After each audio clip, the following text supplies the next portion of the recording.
Сиз ысык көлгө барганда сууга заара кылгансызбы? Бул тууралуу блогер айым чыгып, туалет жок экендигини жана туалет алыста болгондугу үчүн көпчүлүгү сууга заара кылып жатканын айтып чыкты. Ысык көлдөн чоң бокту көрдүм деп жазыптыр. Пофиг сийип сала бер да дешиптир. Мен көлгө сыя албайт экенмин. Бирок ошон үчүн мен келгенден бери даже мына ичиме чейин сууга түшкөн жокмун. Себеби ар ким сийип саргайып кетиптир сууларчы. Сийип чичип да салышат экен. Ал жерде көбү жазышыптыр да мен чоң бокту көргөнмүн. Элдин баары эле ошол жака сээр. Туалет жок. Туалет 2 сом болсо дагы туалетке кирет элек дешет. Действительно, бирок туалет жок вообще. Элдин баары ошо көлгө сиет экен. Сийгиси келсе кирип жүгүрүп кирип сийип чыгышат экен. Ошон үчүн дагы көл тузлуу экен да мындай. Tuzlu olup geçiptir da susu çekilerin de gelip çekesine girip oturup siyip koydu. Ошо сапсар экен.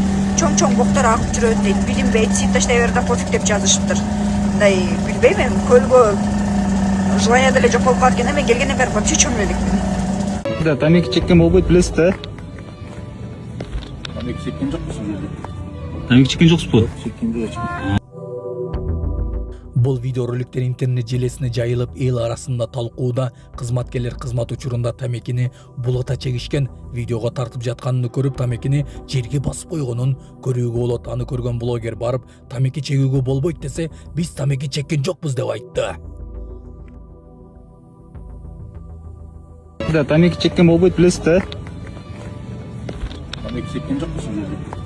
Тамеки чеккен жоксузбу? Чеккен жок. Сонун жаңылык. Сиз билген жана иченген Умбем клиникасы эми сизге дагы да болсо жакыныраак болду. Анткени бизде жаңы филиал ачылды. Андыктан келип, өзүңүздүн жана жакындарыңыздын ден соолугуна кам көрүшүңүздү сунуштайбыз.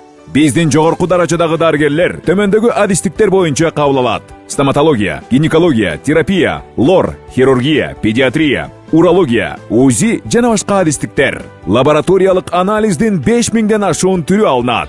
Жогорку даражадагы стерилизациялоо. Биздин дарек ВДНХ метросу, Кондратюка көчөсү 2. Телефон номерибиз 8925 103 22 55. Кабыл алууга алдын ала жазылып келүүңүздөрдү суранабыз. Умбем клиникасы. Сиздин ден соолугуңуз биздин камкордук.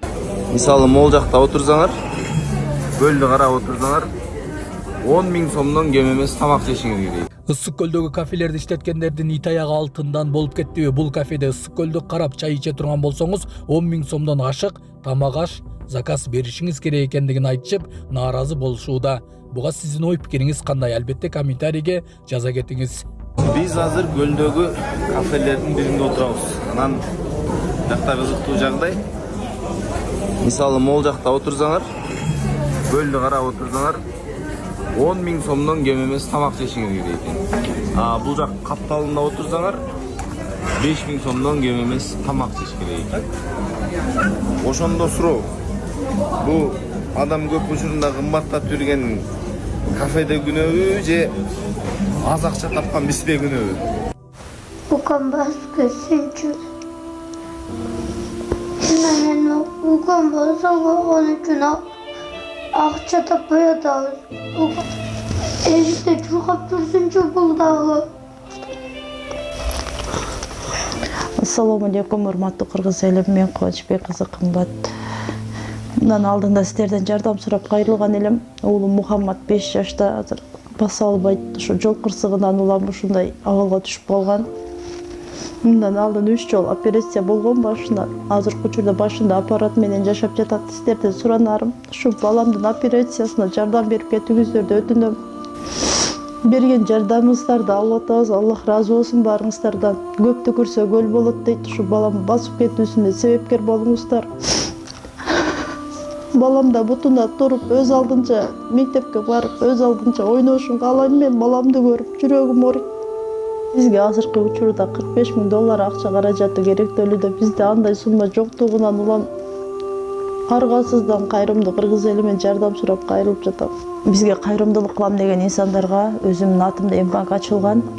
3197 кымбат К деп чыгат. Ошо Россия өлкөсүнөн котором дегендерге Сбербанк 3097 Нурбек деп чыгат. Ал дагы өзүмгө караштуу. Аллах таалам баарыңыздардан разы болсун. Берген жардамыңыздарды алып жатабыз. Тинькофф жок.